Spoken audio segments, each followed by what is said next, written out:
Well, Sodoma Law Greenville is dedicated to helping individuals navigate marriage, divorce, and everything in between. We have got Dustin Davis here joining us to talk about how social media can play a role in some of the divorces, Dustin. This is a hot topic. Yes. Because we were talking about the telltale signs on social media. When you think that a couple may be going through it, it always is exposed on social media because of the change in patterns, some of the pictures that they're posting.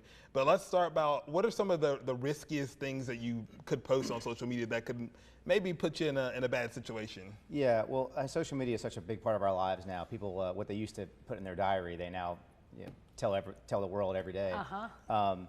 But people will post things about new relationship statuses online, or spending patterns. Sometimes they like to show off on trips or items that they purchased. You mean that trip in Vegas with all these people, and they're like, and your spouse is like, who's that in the background? What's going on? Yeah. So all that type of stuff really makes it hard to lie about certain things because you want everybody to see that you did it. Yeah, and then it becomes permanent at that point too. And so even a 24-hour story, you may think it's gone after 24 hours, but someone's friend would probably screenshot that, but it's also still available through the discovery process as well. And that's something that I think people need to know about. You know, we always hear about, oh, they're slipping into your DMs. You think that that's going to be a secret spot. Just because you delete it, if it ever comes to trial, like, you have ways to bring that back up? Yeah, there are several mechanisms to subpoena records and get copies of things. Like I said, you can delete it on your phone. It may not be on your phone any longer, but it still exists in the servers for all those social media providers. And there's something called a screen grab, where people can screen grab the thing that you thought you deleted, and then they could bring it to a lawyer and use it and say, this is something that came from this person's account.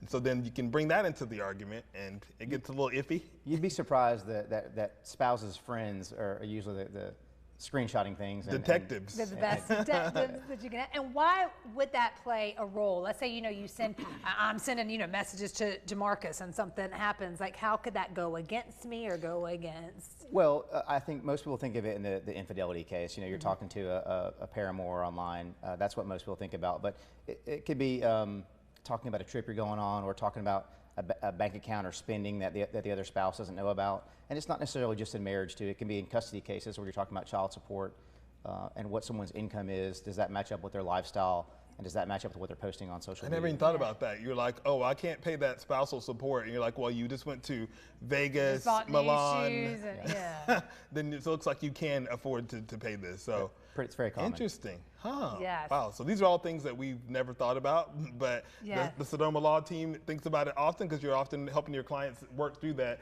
They can always call the number on the screen. You can always go to Sodoma Law on Court Street in Greenville, sodomalaw.com to check it out. Dustin, thank you so much for all that you and Stephen do to kind of keep us educated on these topics that we have going in the back of our heads, and we've never had anybody to ask. So thank you. Thanks for having me. You got it.